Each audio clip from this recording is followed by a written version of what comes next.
Chris nga ba yung tawag dito? Kasi di ba yung Chris yung medyo yung ganun. wavy? Usually silver, pero siguro kung sino man yung original na may-ari nito, hindi niya ma-afford yung silver, ginawa na lang gold. Nag-ano siya, kumbaga parang tumutugma itong kwento ninyo, kumbaga dito sa age neto. Yun! Thank you, Lord! Thank you. Salamat! Salamat! Ako si Angelo Bernardo. Welcome sa Dekada Collectible Show. I-feature namin dito ang mga coins, collectibles, vinyl records, toys, books, antiques na dumadaan sa amin. At mag-interview din kami ng mga collectors and dealers. Siyempre, hindi mawawala ang ating mga picks at mga pasyal na may kinalaman sa collectibles. Tara, kwentuhan tayo! Angelo, good afternoon po. Good afternoon. Si Neil from Antipolo City. Neil from Antipolo. Opo. Okay, ano po ang dala niyo po ngayon ay Muslim sword. Muslim sword. Yes. Oh, Chris. Chris. Okay. Ilagyan ko lang ng ano sir kasi nakalawit na ganun. Nag-commute lang kasi ito. Nag-commute lang kayo? Opo. Ay sir, careful ka dito ha. Kasi bakit? Hindi na sa sobrang kalumaan niya. Baka mahagip mo yung ano dito, yung blade. Okay. O dahan-dahan ka sa pag ano. Okay, sige. Kasi hindi ko talaga ginalaw yan. Nahirapan na ako mag ano. So may sira ito? Ito lang naman sir, yan lang. Kasi nung una, mali yung pagkakasaksak ko ng ano. So nahirapan akong i-ganon. Okay. So medyo umano yung ano niya. Sige. Paano ba to? Okay, so Chris, sword. Dahan-dahan ka lang sir ha, sa pagbunot. Kasi baka mahagip mo to. Ito katulad dito, nakalabas na. So sige. dahan-dahan ka. Talagang ano yan. Sobrang kalumaan yan. Luma na nga. Lumang-luma. Tsaka hindi yan na galaw na paayos o ano. As is where is yan. Ayun na ano na. Regalo kasi to ng yung father ko kasi nasa ano Philippine Constabulary. Niregalo sa kanya na yan nung ni-recruit niya na pinasok niya na sundalo during the Muslim. Opo. So mga 70s ko. Natandaan ko yan sir, parang mga grade 3 ko ano eh. 70s pa talaga siya. Dahan-dahan ka sir. Grade 3. Dahan-dahan ka sir ha. Medyo ano yan, talagang untouched yan talaga sir. Kalawang, you know? Kalawang talaga. Hindi ko inano yan sir, hindi ko pinaayos o pinahasa. Okay. Chris nga ba yung tawag dito? Kasi di ba yung Chris yung medyo yung ganun. wavy? Parang sa ano ata to sir sa Maranao. Sa Maranao to? Opo, hindi ko masyado actually hindi ko ni-research yan. Okay. So nakuha ng nirigalo yan. 19? Mga 70s ko nakita yan sir. 70s. Opo. Kaya dandaan ka sir ha. Walang ano yan. Ito ay gusto niyo ibenta? Opo. May nakita ako na ganito sir. Sa Chendesitas. Pristine condition, 25K. Pristine condition? Pristine condition yun. Pero exactly, parehas na parehas ang ano niya. Tsaka syempre, Chendesitas yun. Chendesitas, opo. May bayad na. Opo, nag-inquire na ako dati doon sir. Opo. So ano, may binenta niyo ito doon? Hindi, nung in-inquire ko lang kung magkano yung ganyan na naka-display, yung pristine condition. Sabi niya, 25K yan sir, sabi niya. Kaya yung during our conversation ng December, na i-brought out ko sa inyo. Pero sabi ko, siyempre sa condition niya, hindi naman siya pristine. Okay. Sige, so okay. Problema yung condition no? Opo. Ito, pati ito yung issue dyan. Ito, saka to. Yan. Magkano naman yung benta nyo nito sir? During our convo, ang inano ko is 10K. 10K? Opo. Yun na ba yung presyo niya? Hindi. Negotiable yan? Kaya sabi ko nga 7K na lang. Sabi 7K na lang. Sabi ko 7K na lang. So ngayon tatawag tayo ng expert. Papakita natin to. Opo. Kung ano. Kasi gusto ko rin kung paano to. Sige. So tawagin natin ulit yung ating expert sa Blades. Si Jack. Okay, go. Hi, ako nga pala si Jack, pero mas kilala nila ako sa nickname na Taro. Bali, ako yung co-owner tsaka marketing sa Arma Filipinas.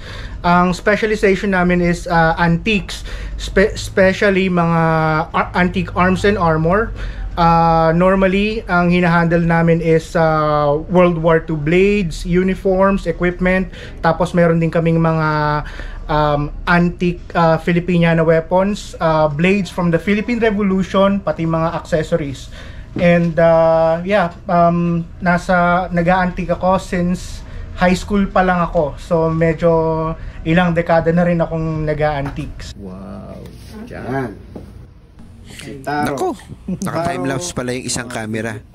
Kaya putol-putol yung ibang eksena sa episode na to. Ito. Okay, yan. Ngayon, ano yung alam natin regarding dito? Okay. Una sa lahat, yung unahin natin sa pangalan. Opo. Commonly, dito sa Pilipinas, tawag dito Chris. Oo. Yun yung common. Opo. Pero, etong specific na Chris na ito, tausog to. Tausog yan. Tausog. Okay. Hindi siya maranaw. Hindi maranaw. Okay. Ang pinagbasihan natin kung bakit tausog is etong tinatawag na gangya. Yung design nila. Okay. Specifically, etong design na to, etong part na to, specific to sa mga tausog. Sa Sulu, o kaya kung hindi naman, yung iba, yung mga yakan, parang similar sa ganito din. So, alam natin na, Sulu Archipelago yung ganito. So, Mindanao. Mindanao ito. Ngayon, merong tatlong klase ng ganitong klaseng Chris. Okay? So, kalis pala ang tawag ito dito sa kalis. Sa tausog, ang tawag dito ay kalis. Okay. Merong tatlong klase ng kalis. Meron tayong kalis seko, meron tayong talo seko, tapos meron tayong tulid. Okay. Ito yung tinatawag na tulid, ito yung straight. Yeah. Yung seko, yun yung curve. Talo seko is yung half curve, half straight. Kaya siya talo seko kasi may tatlong kurba and then straight. Talo seko, tatlong kurba. So ito, tulid ang tawag dito. Tulid. Kalis tulid. Kalis tulid. Okay. So, ngayon po, na-mention nyo kanina, ito ay galing sa tatay nyo during the 1970s. PC kasi siya eh. PC, okay. Philippine Vocabulary. So, yung sa kwento nyo yan, naniniwala ako doon. Kasi during the 1970s, andun yung nangyayari yung Mindanao War. So, during no Mindanao War, syempre may mga war booty, ganyan. O kung hindi naman, kasi sa mga Muslim in general, hindi lang sa tausug. Pag halimbawa may mga parang favor na ginawa ang isang tao, ganyan, sa isang Muslim, parang re-regalo ka as appreciation kasi sinabi ninyo na merong ipinasok yung tatay ko ninyo na sundalo. So ayun, doon ko lang sa kwento niyo na yun, it makes sense kasi nga, di ba, gaya na sabi ko, Mindanao War, 1970s, tapos nakuha ng tatay mo na PC, kaya it makes sense. Tapos, anong alam natin regarding dito sa piece na to? Number one, di ba, kalis tulid. Tapos, given yung date na sinabi mo, 1970s. Ganun. Nag-ano siya, kumbaga parang tumutugma itong kwento ninyo, kumbaga dito sa age neto. Kasi, base dito sa mga detalye na to. Sir, mag-ingat ka. Medyo ano yan.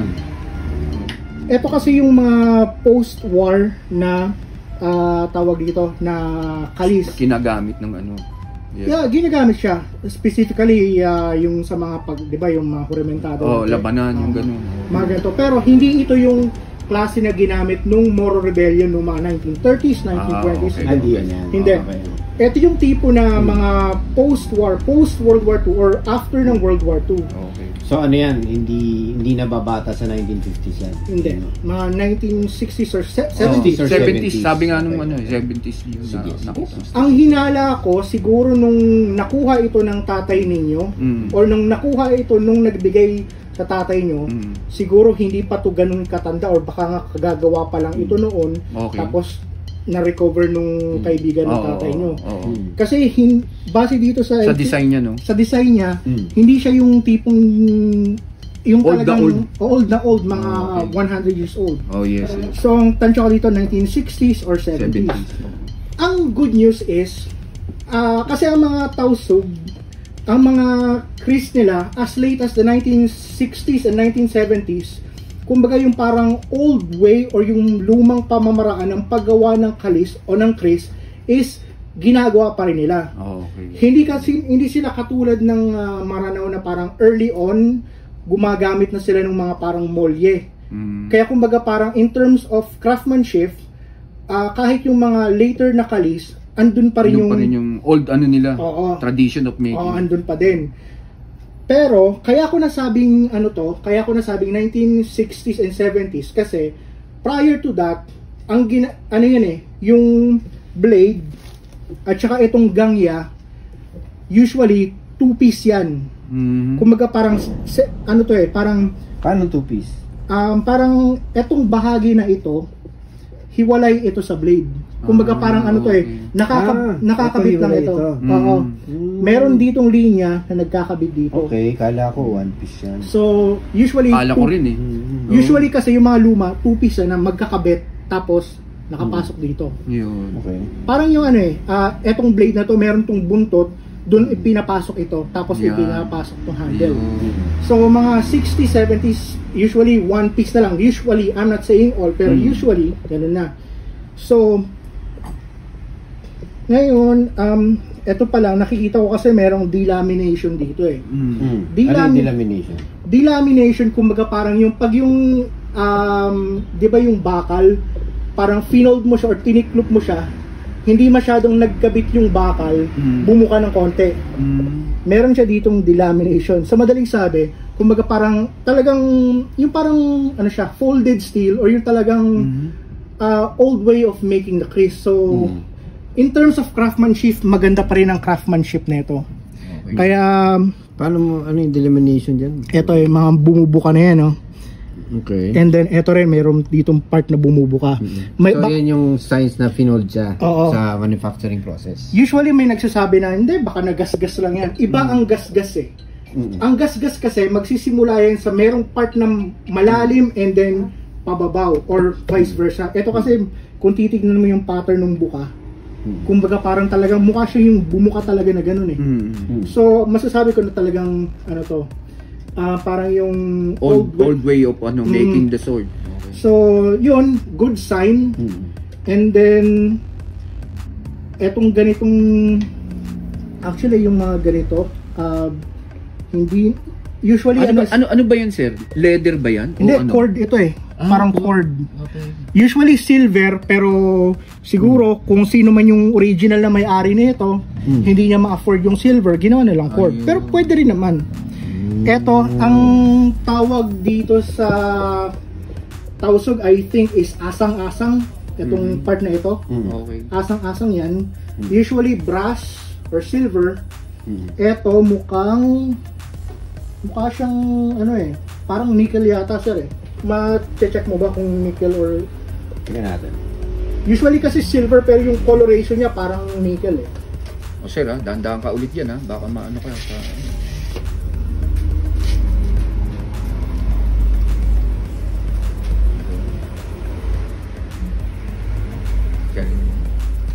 Mukhang nickel ito. Nickel nga, ayun.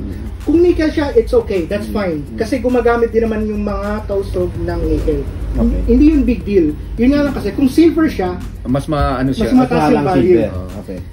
Tapos, ang isa pang indication, paano ko nasabi na post-war ito, kasi yung wrapping nito, itong rattan wrapping na to, Ratan pala yan. yung mga lumang-lumang scabbard ng kalis or barong or whatsoever, usually, yung rattan wrapping niya, andito lang sa magkabilang dulo.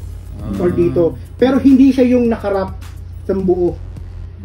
Ngayon, nakarap siya ng buo, indication ito ng mga post-war na ito. Post-war na. So talagang mukhang pointing to 60s. 60s, 70s. Kaya yung sinabi niya na 70s, it really makes sense for the story. Parang mga grade 3 ata ako nun nung nakita ko yan. So, ayun. Okay. So ano siya? Ano yung mga yan? Kalakalawang. Kalawang na kalumahan, hindi na Kalumaan maintain. na lang yan, hindi na maintain. Pero kung akong tatanungin, sir, Malilinis ba yan? Natanggal sa bracket? kaya. Ngayon yung mga ganito kasi, napakagandang i-restore ito kasi una sa lahat, dahil genuine antique siya, I'm pretty sure na may pattern ito sa blade. Kapag nalinis ito, pwede natin palabasin yung pattern. Ang ganda ng kalalabasan na ito. Hindi ito yung parang Ordinary na ano lang siya. yung parang blade lang, hindi. May pattern ito. May pattern yan. Okay. Ngayon, kapag nalinis ito, ang ganda nito. At saka, ang kagandahan is, hindi ito yung tipo na mabibili mo sa Aldibinco, sa Zamboanga. Aldi. Oh, nakapunta na ako doon. Ang dami, pati ano, minsan may fake pang ano doon, Fossil. hindi siya pang souvenir. Ito talaga weapon ito. Pang warrior talaga. Warrior mat. Later man na ginawa ito, pero ito talagang meant for battle ito. Okay. So masasabi kong battle ready ito. Magandang piece ito. Tapos itong kahoy niya, kung makikita mo, ito yung parang may tiger stripe na pattern. Ay, hindi ko napansin yan. Ikaw lang nakakita talaga niya. Parang sa akin, ordinaryong kahoy. Anong kahoy yan kaya? Ito yung tinatawag na kamuning. Kamuning. Oh, di tama-tama sa'yo dito, sir. Kaso kamyas ako eh. Ito yung kamuning wood. Yung kamuning, kabilang side yun eh. You own a piece of history na, sir, sa Kamuning. Sa Mindanao, ang tawag yata dito is banati. Banati. Tapos, yung grain pa lang ng wood, ang tingin ko, ito yung galing yata to sa mga bandang ugat yata to. Kasi, ang ganda ng pattern eh. Ganda yung pattern. Saka hindi siya magaspang, sir, no? Kasi may ano na siya. Oo nga, no? So, smooth na smooth. In terms of kung original ba siya, original siya. Hindi nga lang ganun kaluma. Okay. Pag ni-restore yan, assuming ma-restore natin, magkano abutin niya yung restoration cost? Restoration cost? Roughly. And honestly, kung restoration, siguro a few thousands lang naman. A few thousands lang, hindi ganun kalaki. Hindi naman ganun kalaki. Okay. Kasi ang gagawin lang naman, pero ang gagawin, mainly na gagawin dito is number 1, yung blade kailangan malinis yan. Number 2, itong scabbard, aayusin din. Personally, hindi ko napapakialaman to. Usually, yung iba kasi ang ginagawa nila, kukuha sila ng kahoy, parang ipagmamatch pa, didikit. Pero para sa akin, hindi ko gagawin yun. Kasi parang parang personality niya na ito. Yung parang battle tested. Oo. Tapos, pero gagawin natin sa mga ratan. Sa ratan, madali lang to actually wood glue. Re-wrap and then wood glue. Re-wrap tapos wood glue. Tapos kung ako, siguro isi-seal ko na rin to. Yung lagyan ng sa dulo. Elmer's glue, pwede ba? Wood glue dapat. Wood glue, okay. So, yun lang naman. Hindi ito ganun kahirap i-restore, pero yun nga lang, it will take time. Yun lang talaga. Pero at the end of the day, magandang blade to. Magandang blade. Yun. Okay. Thank you. In terms of cost, as is, magkano yung bentahan yan? As is, ang mga pinaka-retail na retail hindi ito yung like, yung parang pupunta ka sa seller para retail. Sabihin na natin na papatak pa ng around 7 to 10. Ganun, retail. Tama yung ano ni sir. Retail. Tama yung ano. Tapos, kung mare-restore mo ito, mapapaganda mo. Maganda pa. Tataas yung value. Pero, yun nga lang, hindi mo siya may tataas yung value na talagang pristine condition. Kasi, number 1, ito, biyak na to eh. Biyak naman. Tapos, ito rin eh. So, yun nga lang. Pero at least, at some point, at some level, mapapatas mo ng konting value niya. And then, mapapaganda mo to. Para sa akin, worth restoring ito. Not to mention, may family history. Tsaka galing talaga sa warrior. According to dun sa tatay ko. Pero to be honest, during the Mindanao War, yun nga, ang daming mga war booty na nakuha sa Mindanao. So, hindi ko sinasabi na lahat naman ng kwento ay totoo. Pero yun lang kasi, dahil dun sa kwento mo, it makes really sense. Tapos, pati dito sa blade, it makes really sense. Kaya naniniwala ako na totoo. Okay. So, yun. But in sir, actually may kasama yan na yung telescope na may tagapa na ganun. Hindi ko lang sinama sa picture yun kasi interesado ako dun. Okay. Pero kung ipapakita ko sa iyo yung binocular siguro yan. Dalawa siya eh. Zenith pa yung niya eh, yung pangalan niya. Zenith. Zenith. Yung walang H. Ano ba yung walang H ata? Zenit. Hindi ko lang alam kung may H sa dulo o may hindi ko basta Zenith na recall ko. Dalawa yan na binigay sa kanya. Ano pala yung mga ganyan puting-puting yan? Pintura? Hindi, tingin ko yung sa sap lang ng wood. May dagtapa pala, no? Oo, ito. Okay. Yun nga, gaya nga sabi ko, malamang hindi pa to ganun kaluma nung nakuha nung kaibigan ng tatay mo. Kaya malamang siguro bagong gawa lang din ito. So ayun. Or possible din na at some point baka nalublog sa tubig or moisture sa hangin. Kaya Kasi nilagay ko lang yan sa ano sir eh. Ito yung stove tapos nandito yung stock ko. Baka na ano na yung temperature ganun. Okay. So, ano ba Galing. masasabi mo dyan? Galing. wala naman Natuto ako na. Ang sarap pakinggan eh. as far as yung sa sword, actually ito yung mga gusto kong sword. Gusto mo yun? Kasi hindi ko na sinasabi na gustong gusto ko to, pero ganito yung tipo na talagang ano eh. So, hindi siya yung pang souvenir? Hindi. At saka not to mention yung usually yung mga straight. Pero nung ino-observe ko sir kanina, hinahawakan mo. Parang ano eh, parang warrior na yung tingin ko sa iyo eh kasi anong-ano yung kamay mo talaga eh. Ako, Sanay, parang naano ako eh, natatakot ako na ano, pero ikaw kung iganon mo. Hindi kasi syempre ano na rin, ilang taon na rin Sanay ang na web. sa Oo, ayan oh. Ano? Ginaganyan niya. Sabi, parang ano Ito yan. pa lang si Jack. Ayan, ano rin sa akin dyan. Nagsimula rin sa akin dyan. Ano rin siya. Nagbabantay doon sa shop. Saka sumasama doon sa mga event. Pati Kaya sa nga, History Con. Kasama yan. So, eventually, yung hobby niya, dahil nandito siya. Puro sword lang yun sa'yo. Napurso niya rin yung talaga? hobby niya. Galing. Very Puro good. sword. Okay, sir. So, sa ganito, mag-usap na tayo. Thank you, Sir Jack. Sir Jack, thank you very much ha. Salamat. Nag-enjoy ako talaga sa ano. Diba? Opo, Marami tayo opo. natutunan, diba? Oo.